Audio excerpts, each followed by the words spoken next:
Funciones del hígado, su rol en el control de la homeostasis. Estos son los componentes del sistema digestivo. Hoy vamos a ver la función del hígado.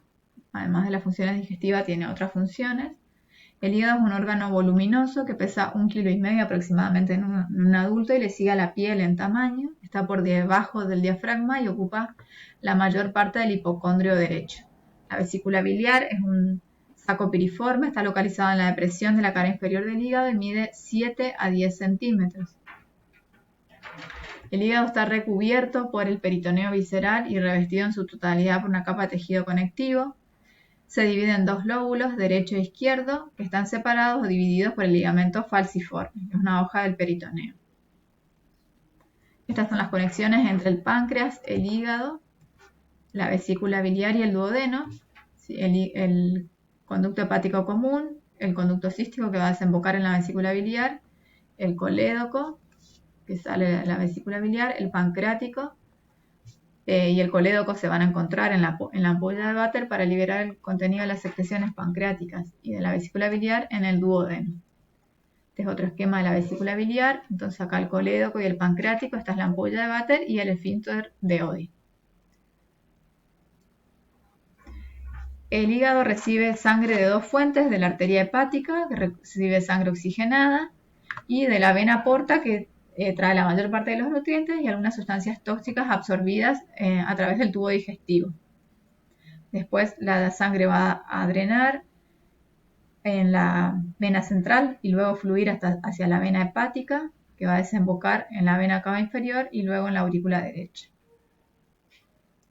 Entonces el 25% del flujo sanguíneo viene con la arteria hepática, que es sangre oxigenada. El 75% es sangre desoxigenada, rica en nutrientes, que viene con la vena porta.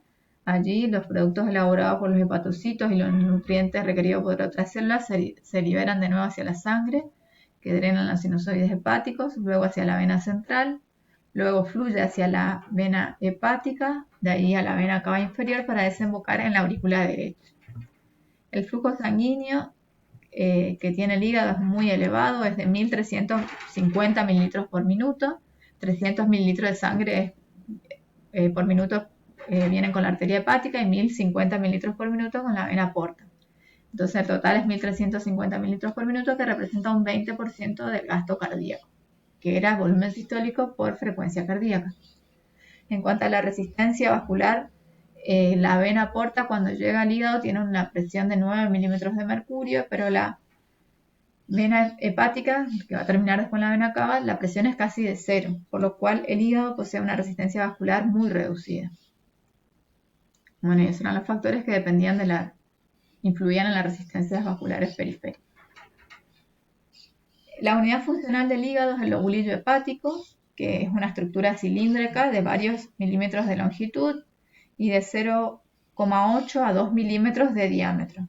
El hígado humano contiene entre 50.000 y 100.000 lobulillos, ¿sí?, que son las unidades funcionales, que se constituyen alrededor de una vena central o centro lobulillar, que después va a desembocar en las venas hepáticas y de ahí en la vena cava. Entonces, este es un esquema de lobulillo hepático clásico común, que se compone de múltiples placas celulares hepáticas, los hepatocitos, que se alejan de la vena central como si fueran los rayos de una rueda. Cada placa se compone de dos células y entre las células adyacentes se encuentran los canalículos biliares. Entonces las placas de células hepáticas, y adyacentes a las placas de células están los canalículos biliares, que drenan el contenido en los conductillos biliares que discurren por los tabiques fibrosos que separan los lobulillos hepáticos. Los tabiques también llevan las vénulas portales, que reciben sangre venosa del tubo digestivo a través de la vena porta, y de las vénulas la sangre se dirige a los sinusoides hepáticos, que están ubicados entre las placas de células hepáticas. Son sinusoides hepáticos planos, ramificados, que están entonces ubicados entre las placas hepáticas. Y de allí la sangre también va a desembocar en la vena central. Es decir, que los hepatocitos están constantemente expuestos a la sangre venosa portal. Los tabiques interlobulares también contienen arteriolas hepáticas que suministran sangre arterial a los tejidos septales intercalados entre los lobulillos, y muchas de las pequeñas arteriolas desembocan directamente en los sinusoides hepáticos a un tercio de distancia del tabique interlobular. Bueno, ahí está esquematizado cómo desembocan. Aparte de las células por las células hepáticas, los sinusoides venosos están tapizados por otros dos tipos de células. La célula endotelial típica, que está representada, y las células de Kupffer, que son macrófagos residentes, son células del retículo endotelial, células macrófagos residentes en el hígado que revisten los sinusoides y que fagocitan las bacterias y otros cuerpos extraños de la sangre de los sinusoides. Están ubicados estratégicamente para drenar, fagocitar todo lo que se haya absorbido del tubo digestivo.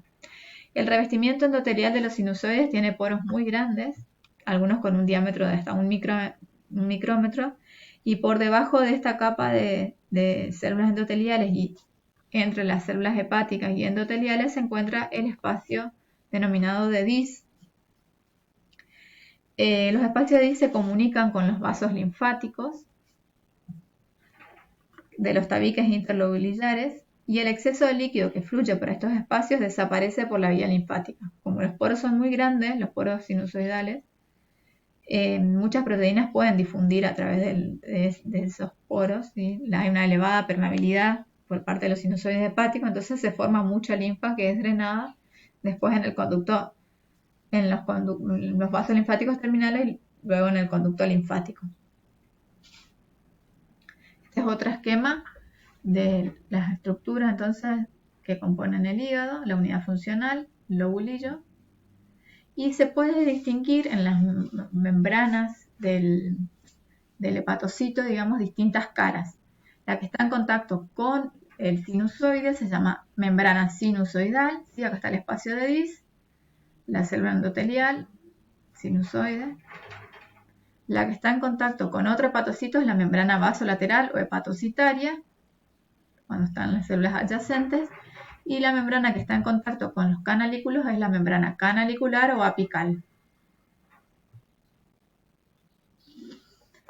¿Cuáles son los objetivos? Estudiar las funciones del hígado e integrar con los contenidos previos, resaltar la importancia de la formación y regulación de la secreción biliar, destacar la función detoxificante del hígado por medio de la excreción de la bilirrubina, introducir los estudios que se pueden hacer desde el laboratorio para evaluar la funcionalidad hepática. Entonces, las funciones que tiene el hígado son muchas, además de la función digestiva. Vamos a ir enumerándola y la vamos a ver en el orden en que aparecen. Las funciones secretorias y excretoras, vamos a ver la formación de bilis, la función detoxificadora, metabolismo de hidrato de carbono, proteínas y lípidos, almacenamiento de vitaminas y minerales, hematológicas y hemostáticas, también tiene función endocrina, defensiva y una función vascular. La secreción biliar, la formación de bilis constituye la función exócrina del hígado y en su elaboración participan tanto los hepatocitos como los conductillos y los conductos biliares. Se producen entre 600 y 1200 mililitros de bilis por día y se almacenan en la vesícula biliar de 30 a 50 mililitros de esa bilis que se produce. Se almacena temporalmente en la vesícula y se libera en el duodeno según las demandas digestivas, mediante la interacción entre la contracción de la vesícula biliar y la relajación del esfínter de Oddi. ¿Cómo está compuesta la bilis? Bueno, por 80% de agua y 20% de sustancias disueltas, y esas sustancias disueltas son proteínas, electrolitos habituales del plasma, sodio, cloro, bicarbonato, ácidos y sales biliares. Ahora vamos a ver qué ácido y qué sales biliares, colesterol, lecitina y pigmentos biliares, que el principal pigmento biliar y que le da el color a la bilis es la bilirrubina. Es lo mismo, está escrito lo mismo que dije, les dejo para que lean. Las funciones de la bilis tienen muchas funciones. Las funciones digestivas son emulsionar las partículas de grasa de los alimentos para que puedan ser atacadas por la lipasa, se aumenta la superficie de acción de las enzimas lipolíticas, Forma micelas con los productos de degradación lipídica de la digestión e incrementa el transporte hacia el ribete en cepillo y favorece la absorción de los productos finales de la digestión de las grasas. Estas son las funciones digestivas de la bilis. También algunos autores agregan como función digestiva que es amortiguar la acidez del quimo presente en el duodeno por su contenido en bicarbonato. Ahora vamos a ver cómo se libera bicarbonato a través de la bilis, entonces eso va a amortiguar la acidez del quimo. Para resumir, las funciones digestivas: emulsionar las partículas de grasa, formar micelas, y eso va a favorecer la absorción del producto final de digestión de grasa. El mismo esquema del Silverton, y esto es el contenido que libera el páncreas, entonces la lipasa y la colipasa, para que puedan actuar dentro de las micelas. El mismo esquema dispuesto de otra manera también del Silverton. Entonces es emulsión, formación de micelas para favorecer la absorción de grasas. ¿Qué otras funciones tiene la bilis? Es un medio de transporte para la excreción de productos de desecho como la bilirrubina y el exceso de colesterol. También tiene una función inmunológica porque permite el transporte de inmunoglobulina A a la mucosa intestinal. Es un medio de transporte para la excreción de xenobióticos como fármacos, toxinas medioambientales, metales pesados, y sirve para la circulación enterohepática de los ácidos biliares. Entonces, ¿cómo se forma la bilis? El hígado secreta la bilis en dos etapas. La bilis primaria se elabora en los hepatocitos por un proceso de filtración osmótica. Primero hay un transportador de aniones, que son aniones orgánicos e inorgánicos que trasladan esos aniones con una gradiente de concentración contraria. Las uniones estrechas entre las células entre los hepatocitos, tiene carga negativa que va a impedir la difusión retrógrada de los aniones secretados activamente. Los cationes van a seguir pasivamente a los aniones a través de las uniones estrechas, y el agua pasa de manera transcelular o paracelular. Entonces, la bilis primaria se forma en los hepatocitos por un proceso de filtración osmótica.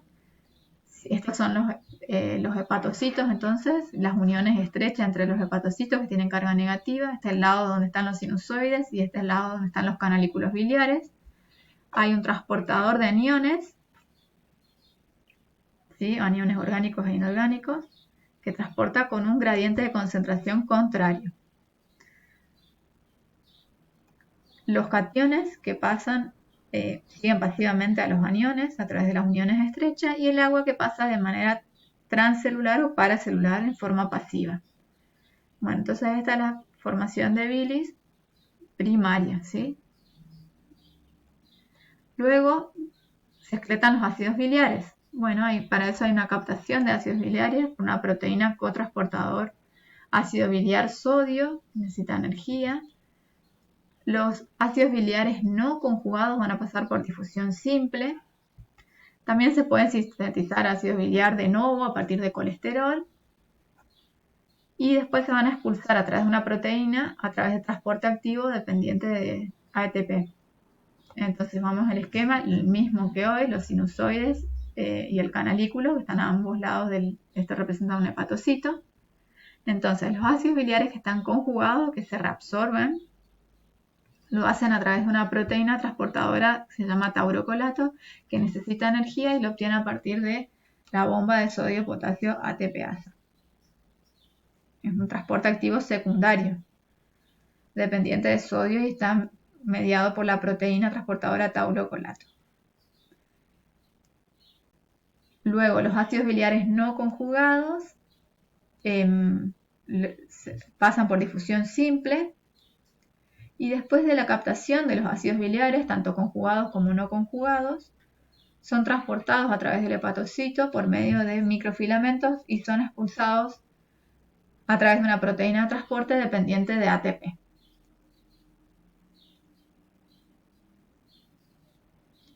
Entonces, en la segunda etapa de la secreción, en la cual se añade una secreción adicional que consiste en solución acuosa de sodio y bicarbonato, secretada por las células epiteliales del sistema de drenaje biliar, el mismo esquema que veíamos hoy, el bicarbonato se intercambia con cloruro para mantener la electroneutralidad, y el sodio con un protón del lado